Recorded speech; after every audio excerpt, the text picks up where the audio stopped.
शिव महापुराण की कथा। भगवान शिव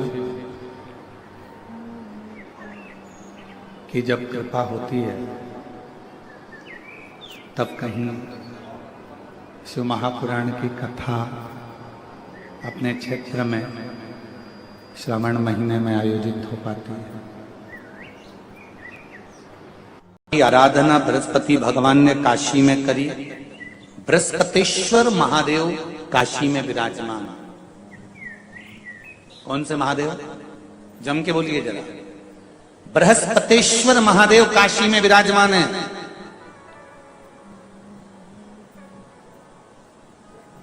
जो अंगूठी में पुखराज नहीं पहन सकते,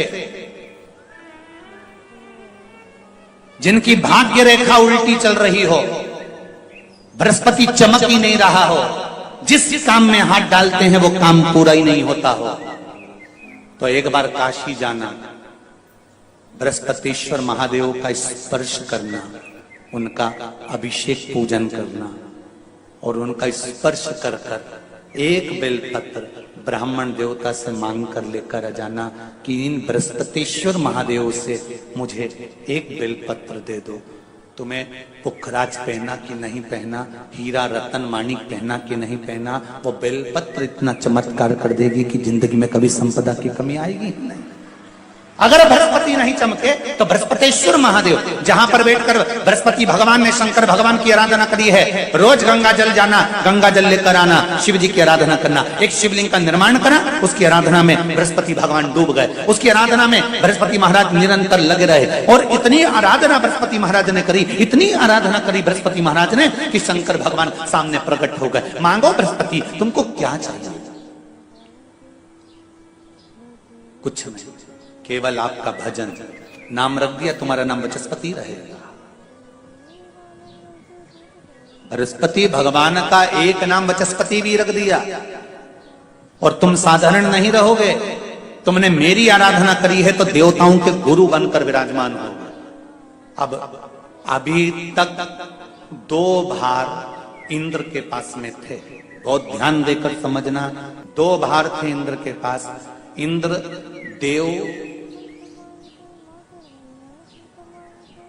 देवताओं के गुरु भी बनकर बैठे थे,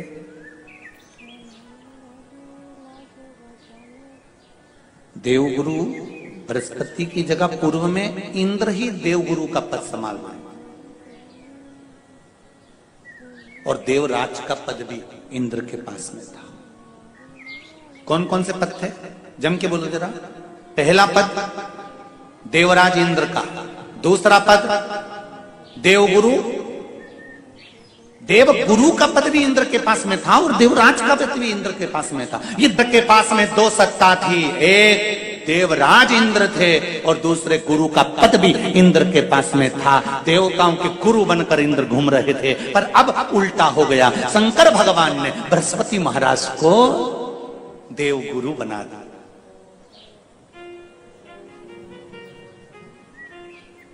अब जैसे देवगुरु बनाया तो इनका इंद्रदेव का मुंह,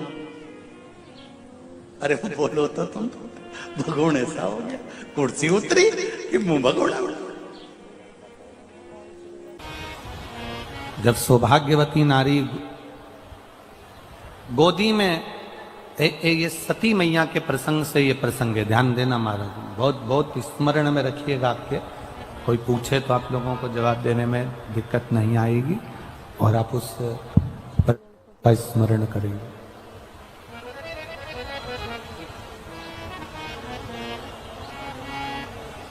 सती मैया अग्नि में कूद गई। द्रौपदी के पवित्रता से सती मैया के अग्नि कुंड में कूदने से और माता पार्वती के प्रागट्य से और पार्वती जी के मंगल विवाह से शिव जी के साथ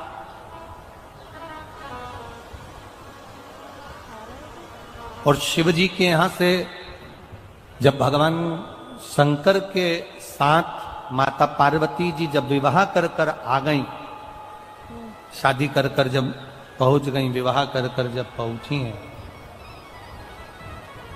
और लक्ष्मी, सरस्वती, गायत्री, इंद्राणी, ये सभी देवियां जब कैलाश धाम पर एकत्रित हुई,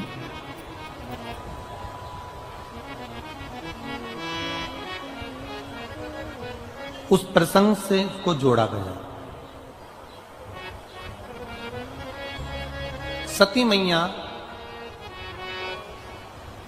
क्रोध की अग्नि में यज्ञ कुंड के अंदर जाकर कूद जाती हैं और उनको श्राप लग जाता है कि तुम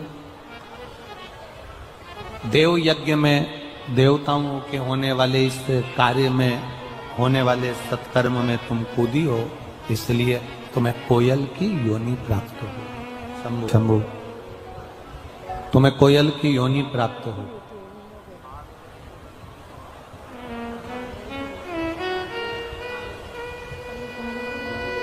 सती मैया ने हाथ जोड़कर देवादिदेव महादेव से प्रार्थना की।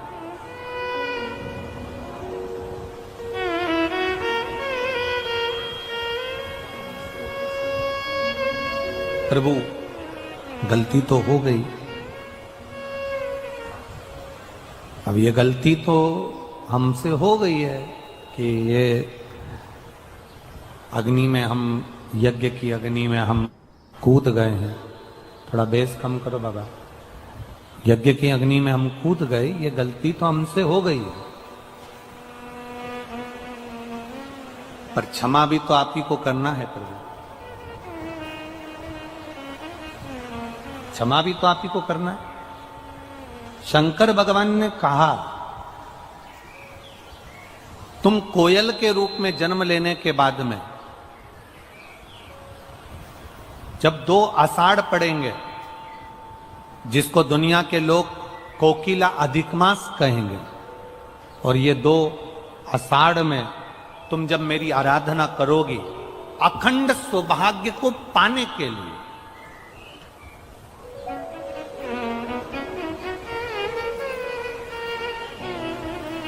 अखंड सौभाग्य को पाने के लिए जब तुम मेरी आराधना करोगी, तब तुम पुनः हिमालय राज की बेटी बनोगी, और हिमालय राज की बेटी बनकर, हिमालय राज की पुत्री बनकर, बेटी बनकर, तुम मेरी आराधना कर कर, मेरा तप कर कर, मेरी साधना कर कर, मेरी तप साधना में लग कर तुम मुझे पुनः प्राप्त करो,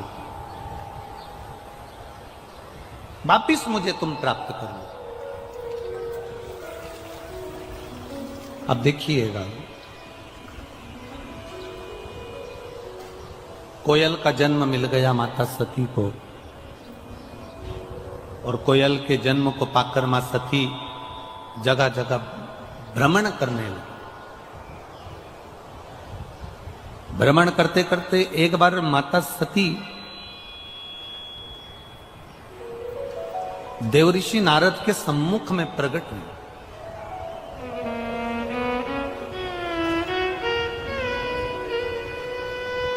और देवऋषि नारद ने जब माता सती को देखा तो माता सती से कहा, सती, मां को नमन कर कर कहा कि एक छोटी सी गलती सती माता तुमने कर ली। एक तो अपने पति के सामने जाकर झूठ बोल दी, दूसरा सीता जी बनकर राम जी की परीक्षा ले ली, तीसरा अपने पिता के घर में यज्ञ में तुम बिना बुलाए चली गई, और चौथा जो गलती तुमने करी है वो गलती, सबसे प्रबल गलती ये करी कि उस यज्ञ की अग्नि में, यज्ञ के कुंड में तुम कूद कर अपने प्राणों को त्याग दिया। उस यज्ञ की अग्नि में तुमने अपने प्राणों को त्याग दिया, उस यज्ञ की अग्नि में तुम अपने प्राणों को छोड़ दिया। अब थोड़ा सा ध्यान लगाना, ये जितनी माताएं बैठी हैं, जितने भाई बैठे हैं, जितने लोग आस्था चैनल पर कथा सुन रहे हैं, जितने फेसबुक यूट्यूब पर कथा सुन रहे हैं, जरा ध्यान लगाकर कथा का स्मरण करना। सती मैया के जन्म से पहले, पार्वती जी के जन्म से पहले जितने जितने जन्म माता पार्वती के हुए हैं